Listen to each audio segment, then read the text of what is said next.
Bill Martin, a famous car wash operator in Boise, Idaho, had always said to me that your line is your sign. People are driving down the street thinking, yeah, I got to get a car wash, but they're going to look at the line and they're going to make a split-second decision. What we really didn't realize at the time is how much productivity we were going to pick up after we moved the prepping process into the tunnel.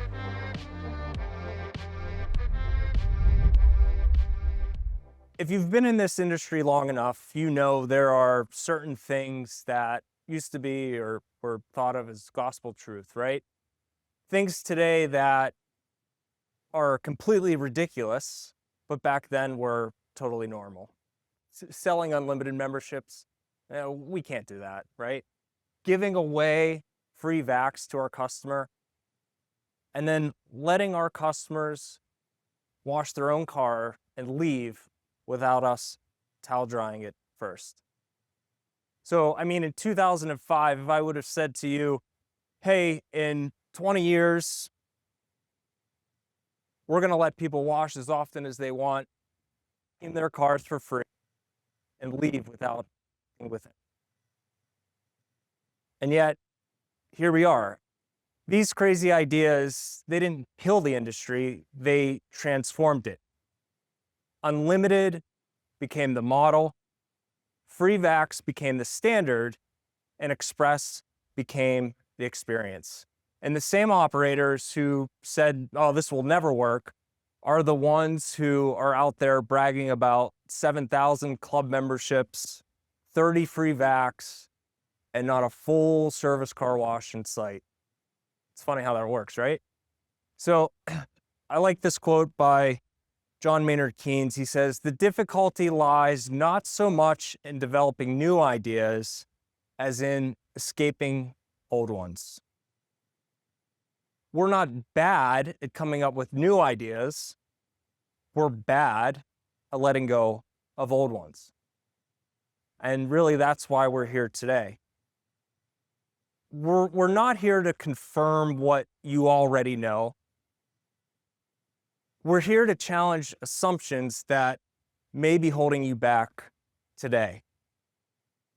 Not because what you're doing is wrong, and not because what you believe isn't working, but because maybe there's a better way. So, if you're in this room, you're here because you want to grow. Higher volume, higher sales, higher profits, and you want all of that with fewer headaches. It's possible, it's happening. Hoffman Innovated is an operator-first company that builds, designs quality, high-tech, and highly efficient car wash equipment. It's built by people who are in your shoes. So we want higher volume, higher sales, higher profits. So how do we get there? 3 ways. Quality. A happy customer is a repeat customer, is a customer that's going to go and tell friends and family. And honestly, quality is the #1 thing that's going to make you stand out from the competition down the street.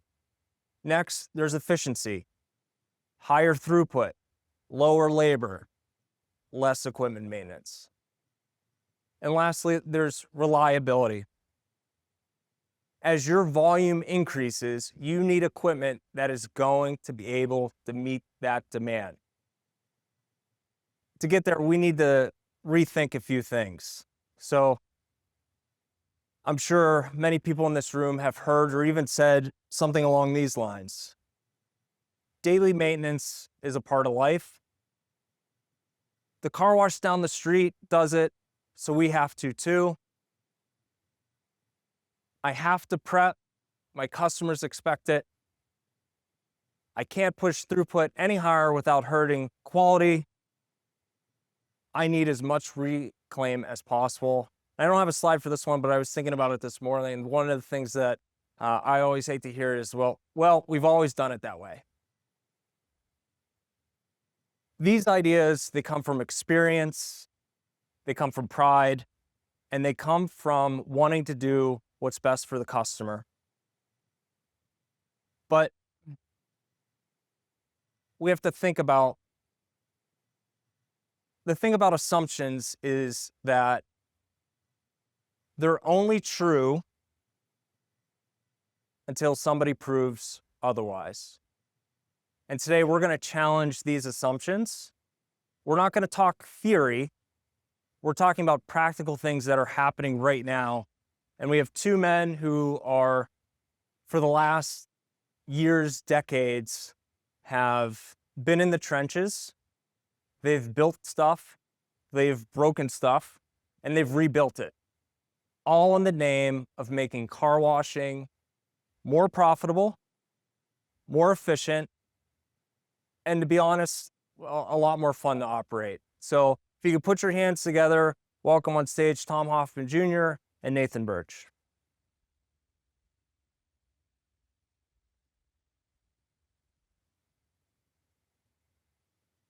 All right, Tom, let's start with you. Briefly, the CEO of Hoffman Car Wash, Hoffman Innovated.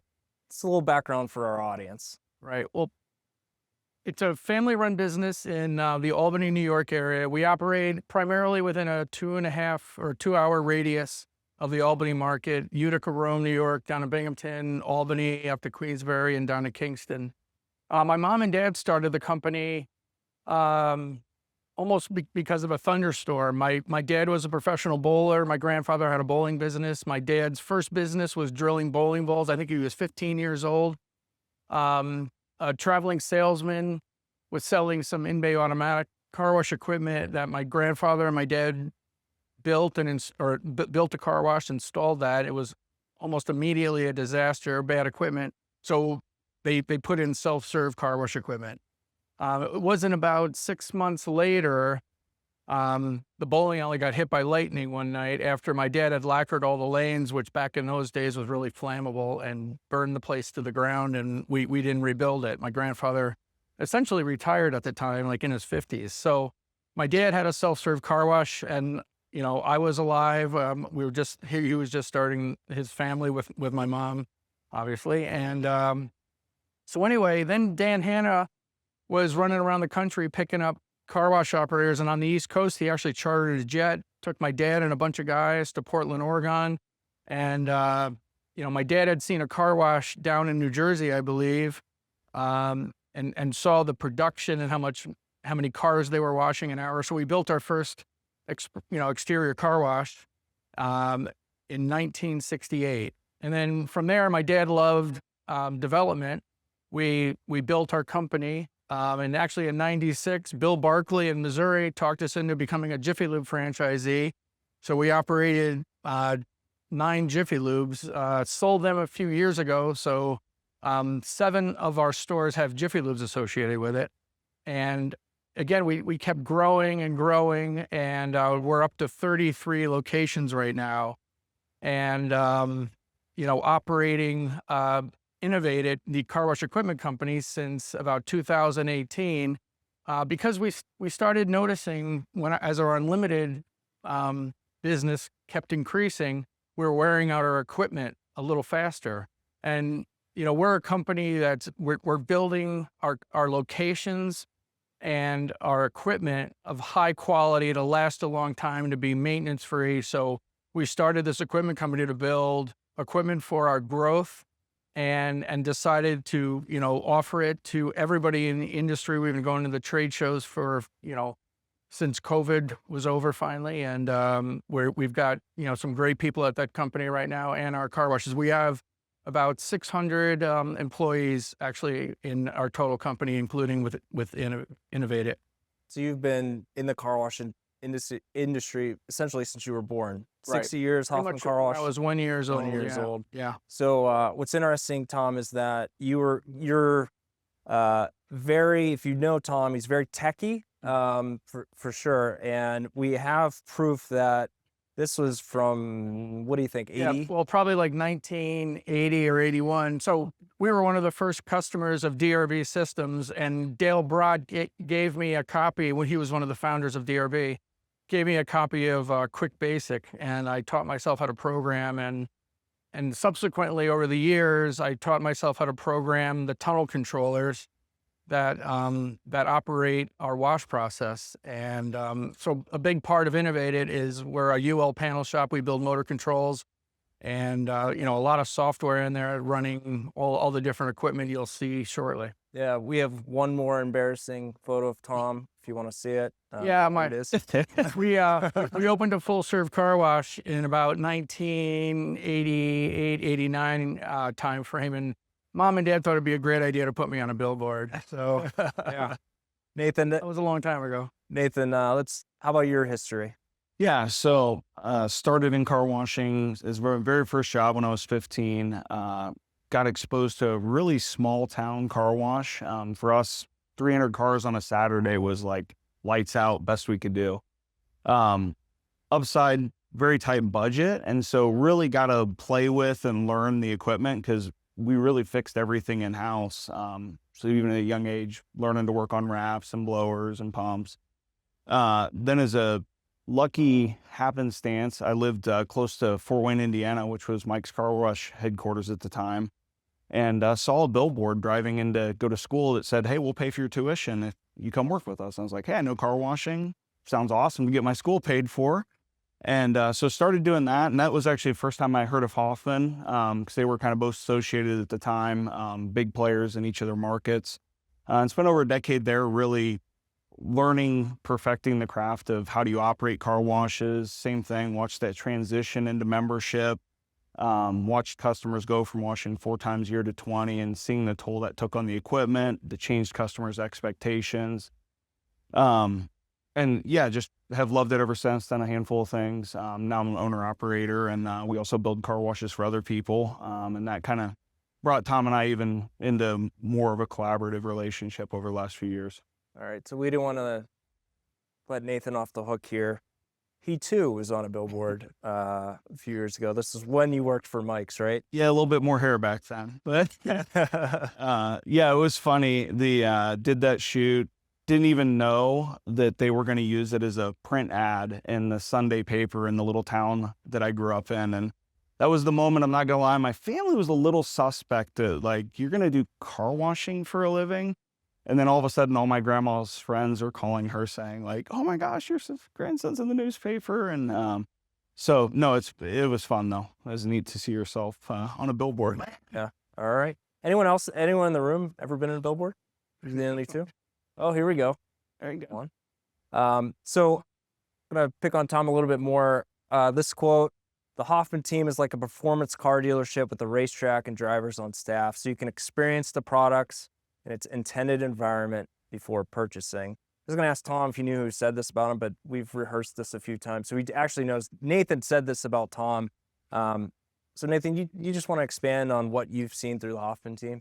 Yeah, and it'll be a little bit of the theme today. Most of the things we're going to discuss in terms of getting away from prep to save labor, using reclaim strategically to cut down on water bills, or in a lot of cases, we're just required to.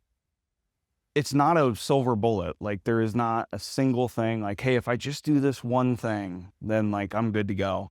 And the reality is Hoffman's done all these things, and in some cases quite a while ago. And so it's a confidence builder when you're going, am I going to take this leap? Am I going to invest this money? Am I going to change my corporate culture? To be able to go up and say, I'm going to see it. I'm going to see what it looks like, see what their operation's like. And oh, by the way, I also get to talk to the guy who builds the equipment. I get to talk to the guy who maintains it. I get to talk to the manager who's running the program. Before you're writing that check and changing your business, it gives you the confidence you need the ROI is going to be there on the other side of that decision. Yeah. So Tom, you gave a virtual car wash tour yesterday in the Spark Theater. It was like 20, 30 minutes. We don't have time for that, but we do have maybe like a minute and a half car wash tour. So people can understand what exactly a Hoffman tunnel looks like. So before we run the footage, you want to explain the site, when it was built, and etc.? Yeah, we opened this new site that we're going to show on the next slide on Valentine's Day of last year. So it's been open just about a year now in Half Moon, New York, just north of Albany.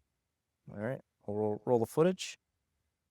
So, obviously this is the loading area, and, now we're not prepping inside anymore. There's not water and people all standing in the way. We have a wireless roller send button there. That's a real clever device with no battery, actually. Our pre-soak guard, since we're not prepping, we're applying on the front of the car, obviously the sides, and then, the back end, we're annihilating it with pre-soak right there. You can see that right now. In our operations, we operate with 3 top brushes. We put 2 in the beginning of the wash process, and then in the hot wax area, you'll see the 3rd one.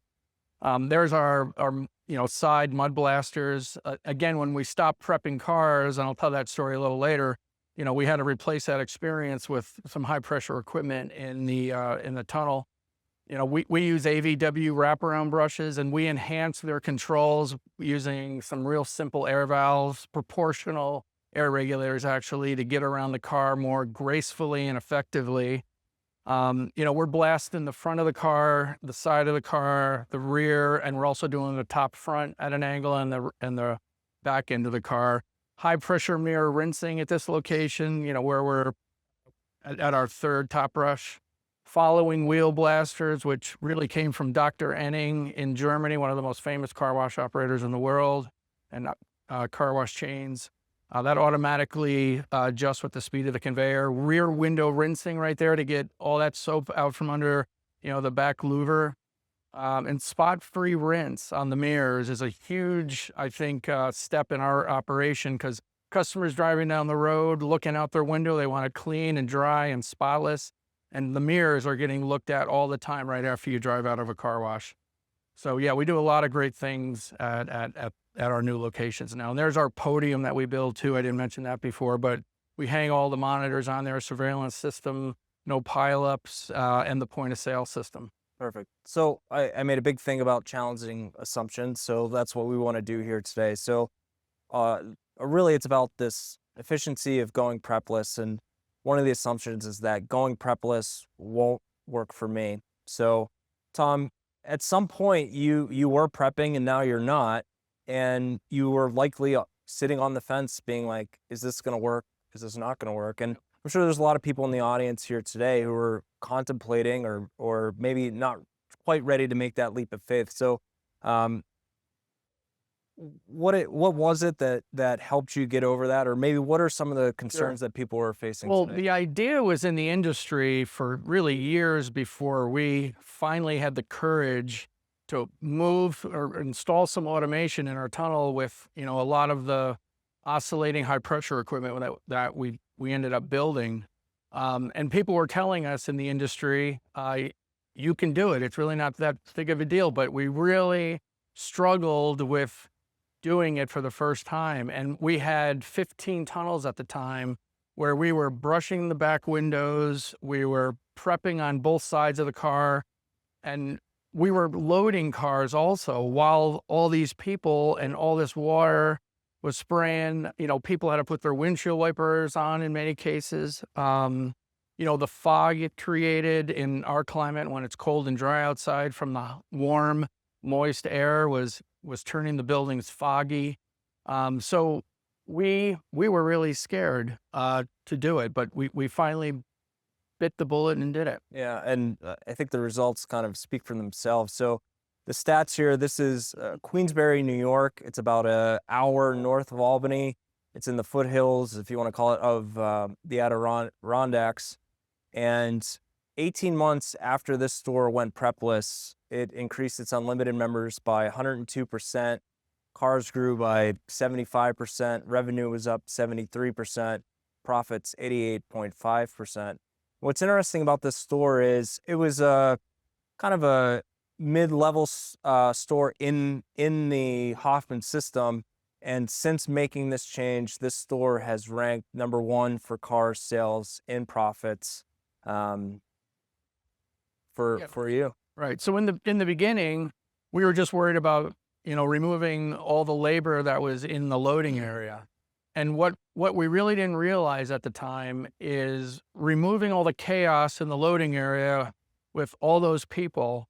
And, it was really only the first couple of months where from time to time we had to explain to a customer that we've automated our process. It's in the tunnel now.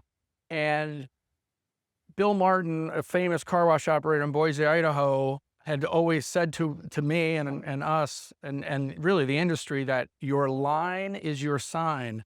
So what I guess we didn't realize is how much productivity we were going to pick up after we moved the prepping process into the tunnel. And I think people are driving down the street like thinking, yeah, I got to get a car wash. Hoffman's is right up the road. But they're going to look at the line and they're going to make a split-second decision to like, oh my God, there's like 10 cars in line. I'll do it on the way home. So by improving productivity, we run our car washes up to 200 cars an hour on busy days. And, by increasing production, we were able to really improve our production to, about 160 to 180 cars an hour consistently. And our wash volumes increased. This car wash washes over 300,000 cars a year.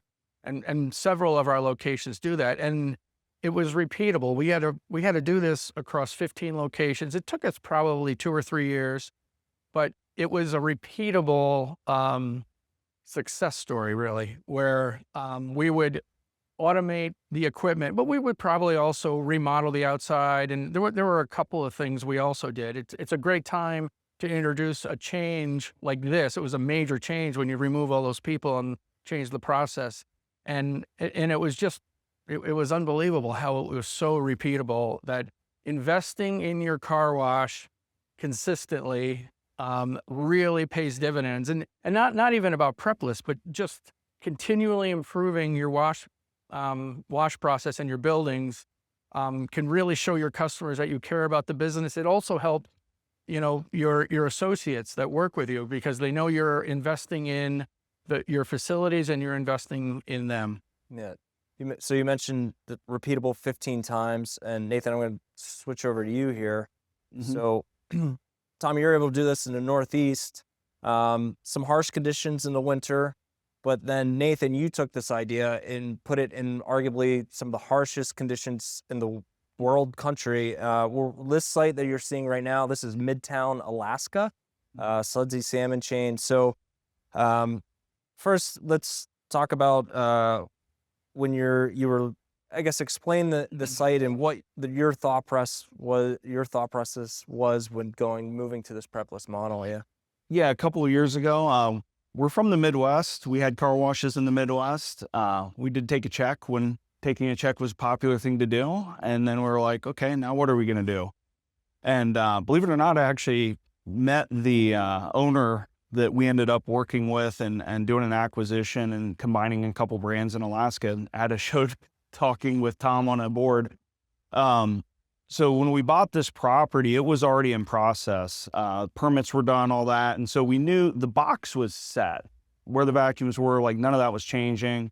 The equipment packages were actually sitting in a warehouse. But we had 6 months before we were really going to start setting stuff, wiring things and all that. And I'm sorry, I think you should mention, this is Midtown in Anchorage, Alaska. Yeah, and it's a double 190-foot tunnel, so it's a big site. It was a big bet for us. We just felt like the traffic was there, customer base was there. If you live in the Midwest, you're used to salty cars. Imagine the dirtiest Saturday, but 40 days a year. So we have a lot of opportunities to wash really dirty cars, but that is the challenge. They are very dirty cars. The ones you're seeing, I kind of put this video up so you could see a little bit what the cars do look like. And these cars are actually very clean compared to a normal day for us. But anyway, and as we were looking at it, my partner said, do we have to prep here? All the other sites we'd acquired up there prepped. And we really didn't want to. We didn't prep at our washes in the Midwest. But the cars, especially the back ends of the vehicles, the running boards, wheel wells, just didn't know that it was possible. In fact, our local partner up there didn't believe it was possible. And so went up to Albany, started chatting with Tom and his team. The main arch you're seeing us focus on there is a slightly modified blasted arch, running both high and high volume pressure to be able to get to the backs of the vehicles. And said, I got 190 feet, what can we do? And the Innovative team was awesome. They spent a lot of time with us over a couple months, laying it out, playing with it, modifying some equipment, figuring out what we could do. And we got it done, and it's a crazy wash. I have 4 sets of wraps in there, multiple high pressure passes. The vehicle's not even just getting blasted the time you're seeing right there. It's getting blasted again further down the tunnel. But we can do it. We're washing over 300 cars an hour, really dirty cars, completely prepless, 1 loader per tunnel. And look forward to actually going back to the other sites. Their shorter tunnels will be a little bit more of a challenge, but the local community has loved it. The memberships have actually exceeded our expectations. And for all the skepticism that we had from the community, we've now gotten overwhelming support that, man, this is great. We thought it was going to take 30, 40 minutes to get my car washed. I can just pull in on the way to work and I'm through the tunnel in 4 or 5 minutes. And so it's been amazing. The other thing that's really nice about the Innovative program is the equipment is designed to be able to remodel. So even though this site was kind of a baked cake in some ways, a lot of the equipment can be put into a package where, the RO units that you guys sell don't require underground modifications. The reclaim systems will slide into an existing property using the tanks they have. So just because you already have your wash, you've been running it for a long time, doesn't mean you can't question that belief that, do I need to prep? And I've got to imagine anybody in this room that currently preps at least occasionally is like, man, I kind of wish I didn't have to do that. Yeah, for sure. So one of the assumptions that people make about prepping is that it delivers a consistent quality wash, and it's actually quite the opposite.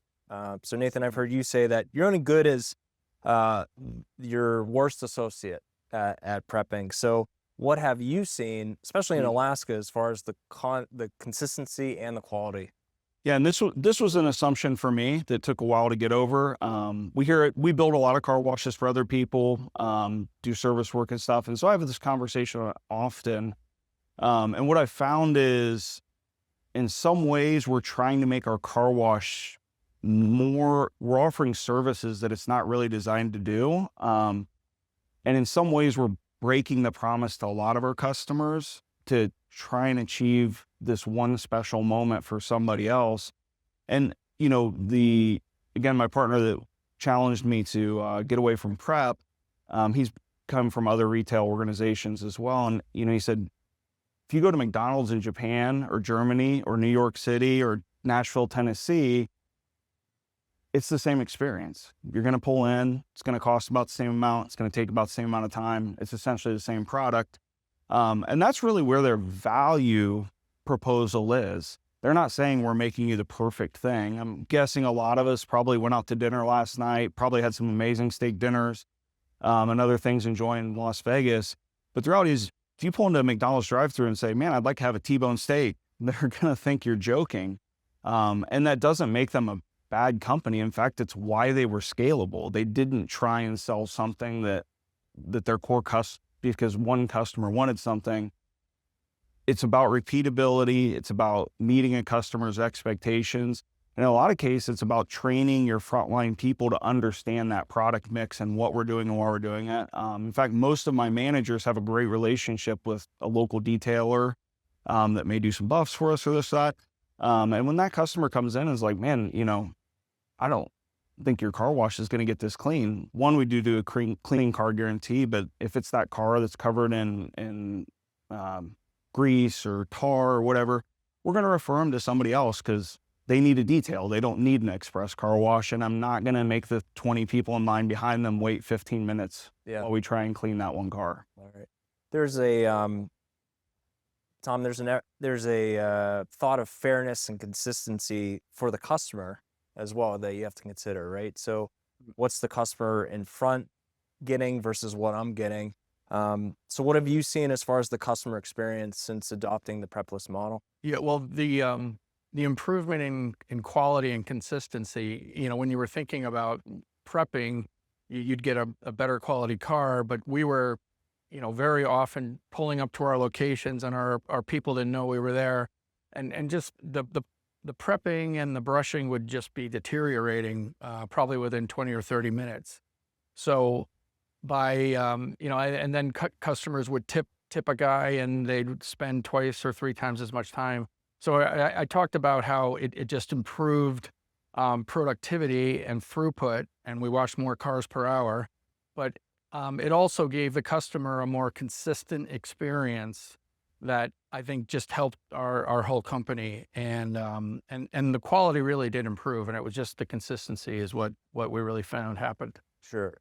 We talk about the theater of car washing, and you see the prepping brushes and the soaps flying and water spraying and that. But it's not doing as good of a job, but it's also costing the customer time. And I think back, if anyone was at Roadmap, I think it was back in December, Jay Baer was one of the speakers there, and he talked a lot about giving customers their time back. 2/3 of customers say that speed is more important than price. And he had a great line, and I love this. It's, if you give them time, they will give you money. If you cost them time, it will cost you money. So that's kind of the thought process here, and getting these cars processed as quickly as possible. So, think of the equipment is now handling the prepping. Now you can reposition labor, and it becomes strategic for you. So we do have some stats here. So minimum wage is certainly on the increase. It's affecting, I would assume, everyone in this room at some point or another in the last year or two. At the start of 2025, 21 states increased their minimum wage. Go a little bit deeper here. New York, where the Hoffman is based out of, up to $16.50. Tom, that number's really grown over the years. It's pushing closer to $20. Washington State's at 16. I can remember the exact moment we started thinking about, that's it. We're going to stop prepping. Governor Cuomo was trying to promote the idea of going right to $15 an hour back when minimum wage was probably around $7 or $8 an hour in the state back in the 2016 timeframe, and that was when we started automating. Nathan, I'm curious, how has this impacted your approach and how you handle with your employees? Yeah, so we took I apologize, my mic's having some issues. All right. What we found was with memberships, we're essentially washing a lot of clean cars, which is a good thing. It means our customers love our product. But as we remove labor, prepping, it's done a couple things for us. This is a video of how we used to do it in Alaska. And there's a couple things happening here I don't like. And the one is I got employees walking between moving vehicles that aren't under my control.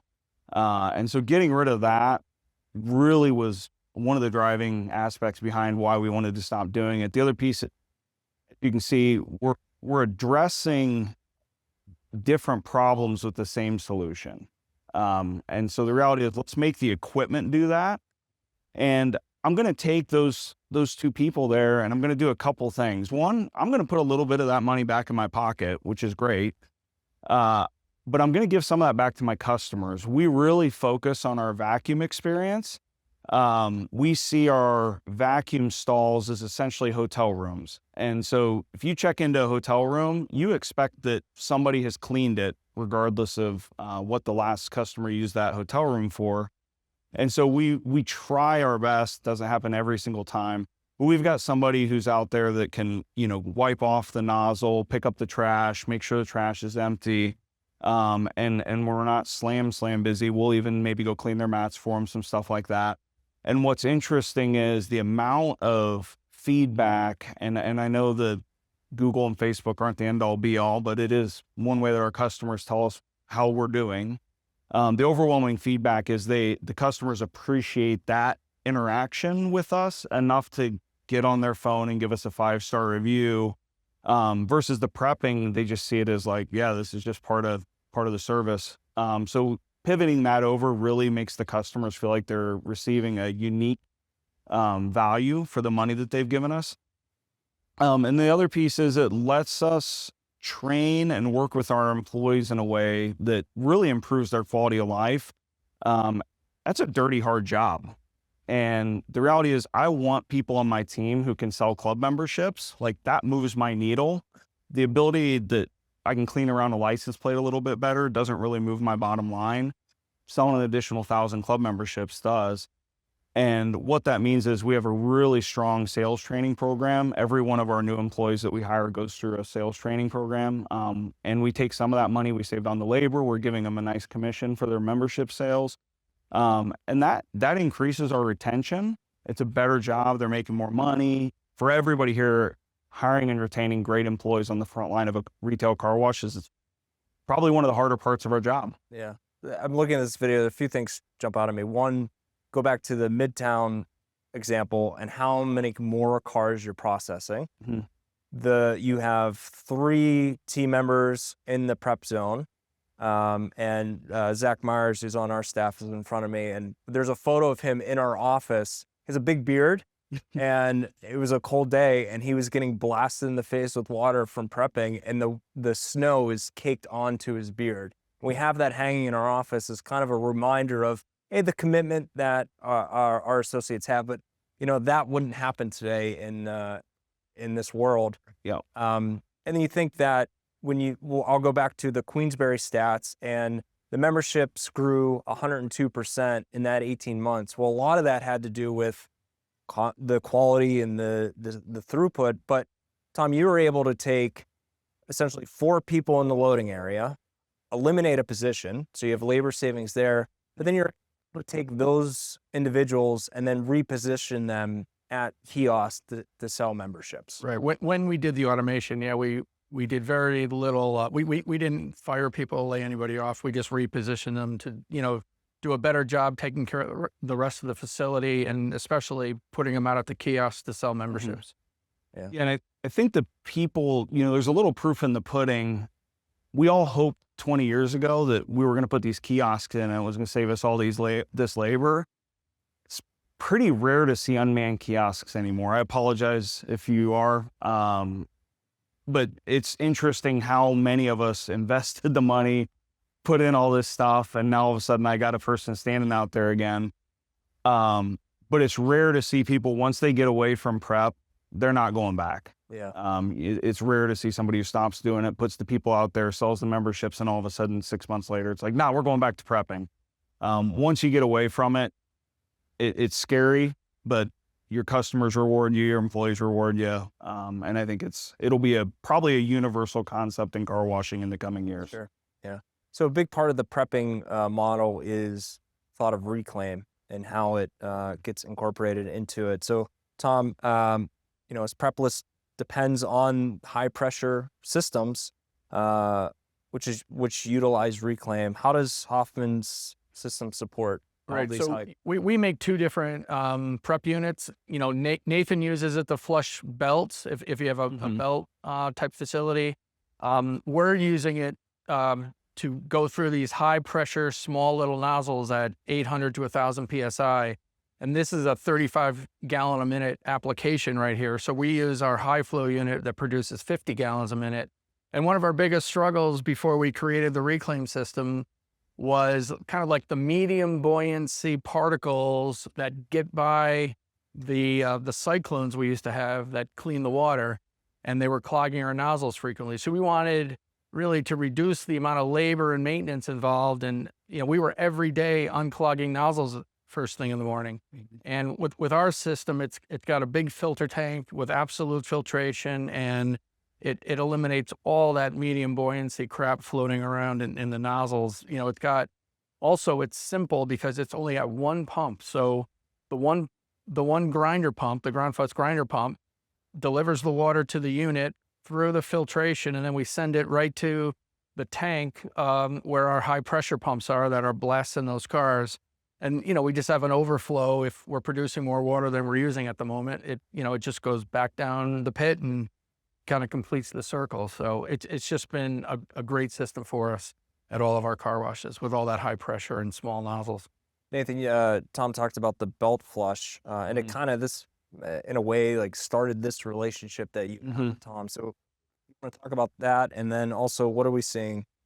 Yeah, so the inception of the innovative reclaim system came from another project challenge, customer that we work with up in North Dakota, which is a very harsh environment for belt equipment. Customer loves his belt, had a belt site, super high volume, but they were destroying their equipment. And he said, man, we want to do another one of these, but can you please do something about our water bill and make our belt live longer, essentially? And so we took a lot of time, we figured it out, played with a lot of different products, and the reality was the maintenance required on the systems that existed at the time made my manager almost become like a secondary, like water expert, like nozzle cleaner guy. And that didn't feel right. Like, I want them focused on my customers and my associates. I don't want them walking through the tunnel every 2 hours cleaning nozzles. And they're a higher end car dealership customer. And so the concept of smelly reclaim water also wasn't really acceptable to them. And tested it, and reality is it tripled the life of the belts for them. So it is an amazing tool if you're running belts. And I think you should mention too that Yep. this is a high pressure belt flush. Which Yeah. a lot of people use low pressure reclaim, and we Nathan's using a high pressure pump to really get in. Yeah, we didn't see great effect at low pressure. Yeah, we needed the high pressure to really push that grit up and out of the areas where the pins are going through to prevent the belt stretch and wear from the grit. And then the other piece was it needed to be a system that we could put into a existing car wash. Didn't have a lot of footprint area to lay down. There's some great systems out there that honestly put out amazing reclaimed water quality, but some of them you've got to like have specialty pits and all this. And for this customer, tearing up the parking lot and trying to expand the building or something didn't feel like a good ROI just to be able to flush his belt. And that kind of turned into after we did it and I was happy with it. I called Tom and I'm like, hey, are you willing to fly to the middle of nowhere in North Dakota and check this out? Because I think we got something here. So that's kind of how we got to where we're at. So I think the question we always hear about reclaim is, how much do I actually need? Mm-hmm. Nathan, you have some interesting stats here. So you want to walk us through this? Yeah. So in designing the system, what I'm looking for is, to me, reclaimed water is replacing city water, municipal water. That means it needs to not plug nozzles. It can't smell. I have a pretty high expectation for what that product is. I don't want it to be a compromise for my team, my customer, myself. So I'm trying to replace 1-for-1 gallons in a way that really our frontline people can't tell whether we're running reclaim or not. That means a system that in some ways could be a monster system. And so we went back and ran the math and said, okay, where am I trying to use reclaim? Okay, I'm trying to use it to flush a belt. I'm trying to use it blow my door handles on the sides. I'm trying to blast, the back tailgate of a car or whatever. And looked at the math for what was our average customer. And for us, our average customer is washing around 172,000 cars a year. That's kind of peak of the bell curve for us. And that meant they needed around 1.7 million gallons of reclaim over the course of the year. Obviously, with the peak demand at most of the sites being around that 4 to 5 p.m. timeline. And what we found is with 20 gallons a minute of high quality reclaim water, I could meet 96% of my total annual reclaim needs. And so, yeah, there's a couple days where peak hour here or there, I'm using a little bit more city water to supplement that. But it didn't make sense to me to design a more expensive system that's going to use more electricity, have more expensive components, all to replace those last 4% of water over the course of a year. And so that's our concept of where we want to get to, is like, where can I use it without compromising my customer experience? And how much do I really need to get the peak ROI? Because it's not a free system. It's burning electricity. It's accruing maintenance cost. And so the more complicated, expensive, and larger the system is, the less ROI you're going to get for those gallons of water you are using. Yeah, perfect. Tom, how about you? Any comments on how? Well, yeah, in our world, in the summertime is when we really have an odor problem. So we have a product that really promotes an aerobic environment and to try to eliminate the bad bacteria that smells. And so our system has been really effective in reducing odor and even eliminating it in most times of the year. Yeah. Talking about odor management, I was in Atlanta at the beginning of the month visiting a car wash site, drove 10 feet into the tunnel and was just hit with the odor from the reclaim. And it, for me, that's a big kind of, we're in the business of clean, and now you're getting hit in the face with the smell of odor. So Nathan, I'm curious, how do you go about odor management? Yeah, for us, it's a non-starter. I'm kind of surprised. I think a lot of us have just accepted that my reclaim is going to smell really bad first thing in the morning, and first couple cars, man, that's going to stink. But imagine a world where you go to your dry cleaner and pick up your clothes.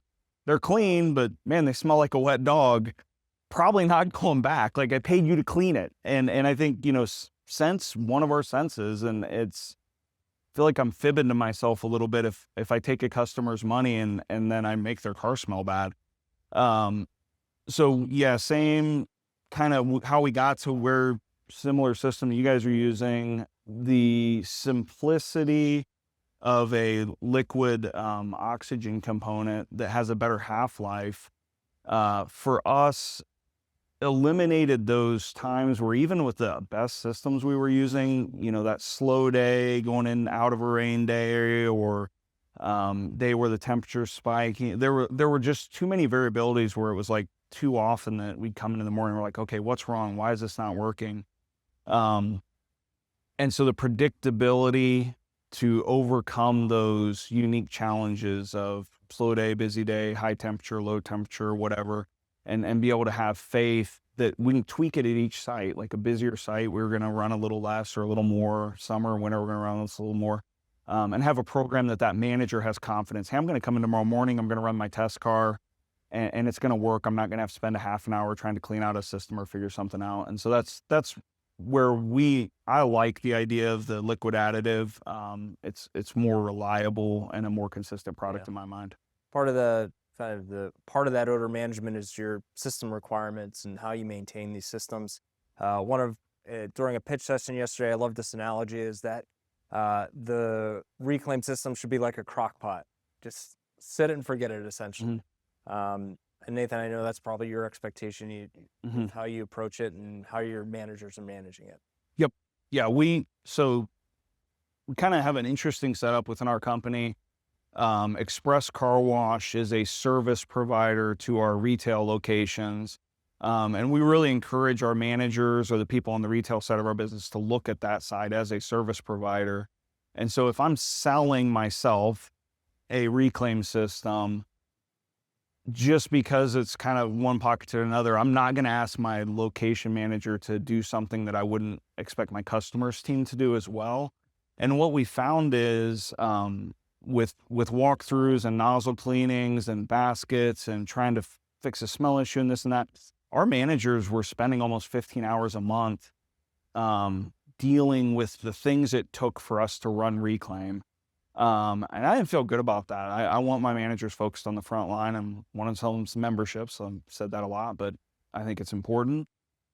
And so the point of the system was it needs to be like an air compressor or a high pressure pump. I'm okay with PM. Hey, once a year, once every 6 months, we can put it on a calendar. Somebody comes in, they know, hey, I'm going to change the oil in the motor. I'm going to change the motor. I'm going to, do this media maintenance or whatever.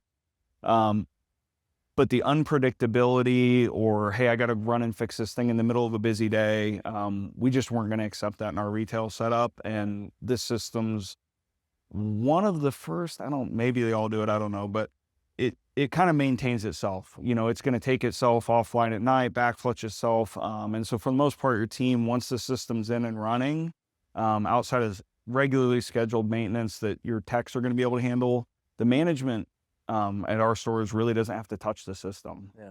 Tom obviously puts a lot of thought and design into it. Yeah, I mean, you're watching it right now, but it's a really small package, and you don't have to prime a pump because it's a submersible grinder pump. You know, you're looking at probably some of the most maintenance-free, heavy-duty valves on the planet made by ASCO there. Those things, like, they just never fail. They're amazing. And then the particle filtration there, again, removes all that medium buoyancy stuff for, you know, so we have no clogged nozzles. So for our staff members, like, you know, we talked about set it and forget it. The thing just works all day long. We're washing more than 1,500 cars a day on those busy winter days with wicked, dirty, salty cars, even, you know, in our area up in upstate New York. And this thing makes it through the whole day, and it automatically backflushes at night. We have it set to backflush at a specific time. And again, it's small enough to fit through any equipment room door. And for remodels or ground ups, obviously, you know, it's going to fit in your equipment room nicely and not take up a lot of space. Yeah. So we're going to wrap things up here shortly. The one thing about Tom and the Hoffman team is that I think very generous with time and information sharing. And if you saw Tom's car wash tour yesterday, Tom Sr., Tom's father, actually, we was asking a question we thought we were going to, and we're like, oh boy, what's this going to be? But he made a great point, and that the industry really grows by idea sharing. So take the opportunity to have as many conversations with people as possible. And the Hoffman door is always open. So if you're interested in coming to visit Hoffman Car Wash, Hoffman Innovated, how it works, very easily, text TOUR to 99313. We'll wrap up with one final question, and kind of overall the general landscape, whether it's prepping, reclaim, whatever it is this 5 to 10 year outlook, and how does that affect how you're developing your products? Well, yeah, I would say, especially related to reclaim, more and more municipalities are demanding that we're recycling a portion of our water, and they're very interested in making sure you're not going to have a big impact on their infrastructure of supplying fresh water to your car wash, and it's going to save you money. They're using water and sewer fees to supplement their decreasing budgets.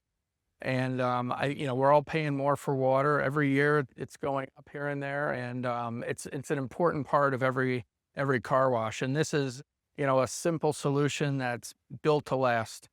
Nathan, any final thoughts? Yeah, I think scalability, we're going to continue to see brands grow and dominate marketplaces. And I think the ability to operate efficiently with utilities and labor really is going to help your bottom line and help you scale your business.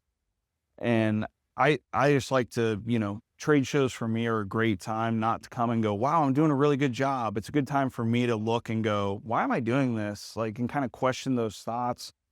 And so continuing to get 5% better, you know, year over year as we grow is long term. It's how you take 10 sites and turn it into 20, 30. And really create a product that your customer can identify as your product. Yeah. And for us, that's really important, is that brand consistency and recognition for our clientele in the market. All right. Well, if you want to learn a little bit more about Prepless, we do have a Prepless Advantage session at the Pitch Theater at 1:15, and then high volume, high sales, high profit. That's the goal here. If you want to learn more or talk to anyone from the Innovative team, booth 1273. Nathan and the Express Cruise in 1943. And thanks everyone for their time. Be safe. Act with kindness.